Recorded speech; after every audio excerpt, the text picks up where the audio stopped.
아시아뉴스통신 특별 초대석. 오늘은 유창열 시민의 날개 집행위원장 모시고 그동안의 성과와 앞으로의 역할에 대해서 이야기 나눠보도록 하겠습니다. 안녕하세요, 위원장님. 네, 반갑습니다. 유창열입니다. 네, 시민의 날개라는 이 단체가 어떤 역할을 하는 단체입니까? 간단한 소개 부탁합니다.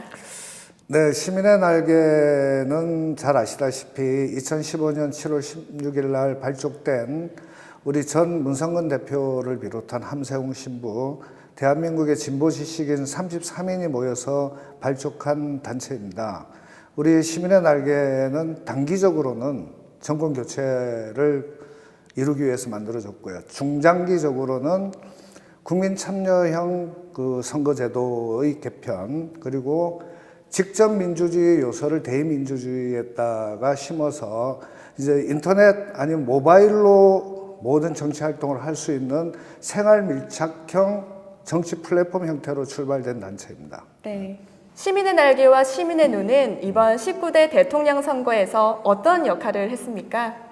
이번 대선이 좀 땡겨지긴 했지만 우리 시민의 날개는 그전부터 준비를 해왔었습니다. 그래서 제일 먼저 미디어 플랫폼으로 YTN 출신의 노정면 기자, 그리고 민원연, 정의실천 언론재단, 미디어오늘, 그리고 우리 시민의 날개가 같이 만든 일파만파라는 뉴스 앱을 만들어서 이번에 미디어 쪽에 또 기여를 했고요. 네. 그리고 무엇보다도 시민의 눈, 우리 조직 커뮤니티인데 이것을 통해서 국민들의 자발적 부정선거 감시단, 지난 선거 부정선거 논란이 항상 있었습니다만은 이번 대선에서는 부정선거를 원천 봉쇄하자. 그래서 한 5만 명의 시민들이 자발적으로 이번 선거에 참여를 해서 사전투표부터 선거함 지키기 등 모든 부정선거를 감시하는 놀라운 성과를 거뒀습니다.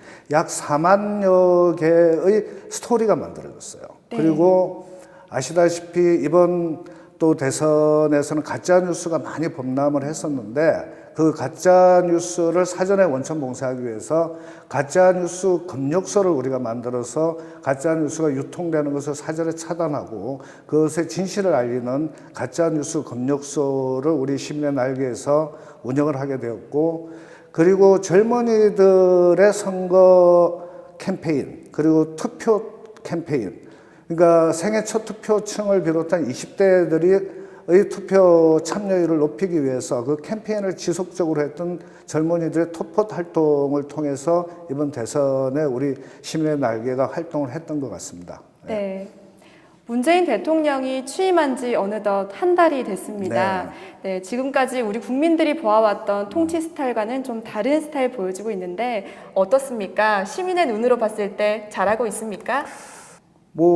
언론에서도 그렇고 우리 시민들이, 특히 깨어있는 시민들이 눈에 볼 때 촛불혁명의 정신을 제대로 지금 가고 있다, 이렇게들 평가를 하시는 것 같아요. 다들 즐거워하시고 아주 예의주시하고 있는데, 무엇보다도 우리 문재인 정부에서 특히 대통령께서 그동안 아픈 것과 공감하려고 하는 그러한 노력들이 상당히 좀 앞서가지 않는가, 이런 생각을 들고요.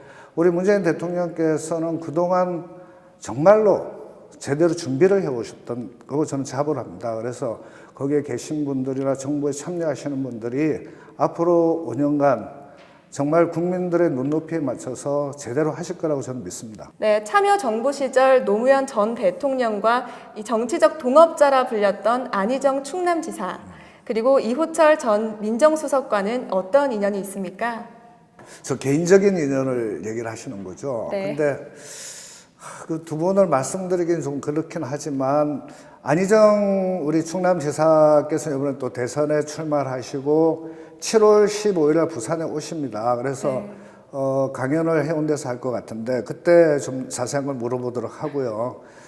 이호철 전 민정수석과는 오래전부터 저하고 이제 형님 동생으로서 알고 지냈던, 그리고 제가 19대 2012년도 총선에 출마할 때 저를 정치권에 영입하신 분이 이호철 전 수석이십니다. 근데 그분이 아시다시피 이번 문재인 대통령을 만드는 데까지만 기여를 하시고 네. 멀리 좀 여행을 가셨는데 5월 9일 날 마지막 우리가 개표 방송을 보고 그 다음날 아침에 떠나시겠다고 하고 기꺼이 보내드렸습니다. 왜냐하면 그 전부터 상당히 준비를 해오셨던 것이고 자기의 역할이 무엇인지 아시는데 그분이 떠나는 거에 대한 개인적으로 마음이 아픕니다. 왜 그러냐면 그렇게 떠나야 된다는 현실이, 정치 현실이 저는 개인적으로 너무 좀 이건 아니다는 생각 같습니다만 받아들입니다. 왜 그러냐면 그분이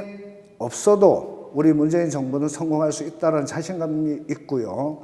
그리고 뭐 많은 분들이 그분에 대해서 다시 복귀를 하냐 이런 얘기를 하는데 그분이 추구하는 가치관이 결국은 정권 교체, 세상 바꾸기, 그리고 마지막 한 인생으로서 자유를 꿈꿔왔던 분이라서 저는 그분이 남은 여생을 정말 한 자연인으로 돌아가서 자유를 꿈꾸는 한 분이 되시기를 개인적으로 바랍니다. 그리고 제가 짧게 이렇게 정치권에서 만난 두 분이 있는데요.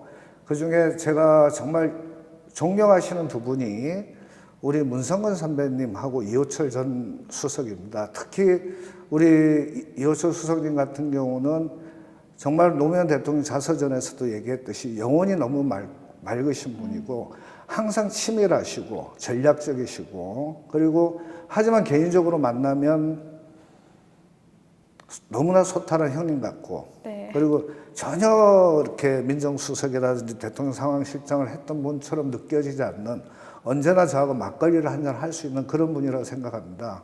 그래서 다시 돌아오면 저하고 편안하게 막걸리 한잔 또 하면서 세상을 논할 수 있다고 생각을 합니다. 네, 방송 언론 개혁이 요즘 이슈가 되고 있는데 위원장님은 어떻게 생각을 하십니까? 이것도 이제 개인적인 견해라고 말씀을 드리고요. 방송이 권력의 어떤 입맛에 맞는 식의 방송이 돼서도 안 되겠고, 그런 언론이 돼서도 안 되겠고, 낙하산 인사들이 내려와서 임원진을 구성해서 방송을 박살내는 그러한 형태는 이번 정부부터는 없어야 된다는 것이 저 개인적인 소견이기 때문에 언론 내부에서 스스로 개혁적인 사고와 개혁적 인사들이 스스로 자정해서 민주적 절차에 의해서 임원진이 구성이 되는, 그리고 어떤 권력으로부터 자유로운 정말 공정 언론으로 거듭나기를 저는 기대하고요. 아마 이번 정부에서는 권력기관이 언론에 개입을 해서 어떤 누구를 임명하고 하는 일은 없기를 간절히 바랍니다. 그래서 정말 국민들과 시민들의 눈높이에 맞는, 그렇게 해서 국민들로부터 사랑받는 언론이 되기를 기대하는 거죠. 그게 저는 맞다고 생각합니다. 네. 끝으로 시민의 날개와 유 위원장님의 앞으로의 계획이 궁금합니다. 저는 개인적인 계획은 별로 없고요. 지금 네. 시민의 날개가 시작된 지 이제 약 2년 정도 됐고, 이것이 정말 시민들의 그 성금에 의해서 운영되는 그러한 단체거든요. 전 운영비가 국민들이 한 푼 두 푼 모아서 이것을 제대로 하라고 만들어준 단체이기 때문에 이 시민의 날개가 국민 속에서, 시민들 속에서 하나의 정치 플랫폼으로서 제대로 거듭나는데 제가 집행위원장을 맡는 동안은 그 일에 최선을 다할 생각입니다. 그리고 내년 지방선거 계속 선거가 있을 건데 제대로 어떤 진보 진영들이 우리나라 민주주의가 어떤 권력에서 휘둘리지 않는 시민, 깨어있는 시민이 주인이 되는 세상, 사람이 중심이 되는 이러한 사회를 만드는데 시민사회가 앞으로 결정적인 역할을 할 거라고 보고요. 시민사회가 제대로 거듭나는데 제 역할이 있다고 생각을 합니다. 네, 오늘 말씀 감사합니다. 네, 고맙습니다. 지금까지 유창열 시민의 날개 집행위원장과 함께했습니다.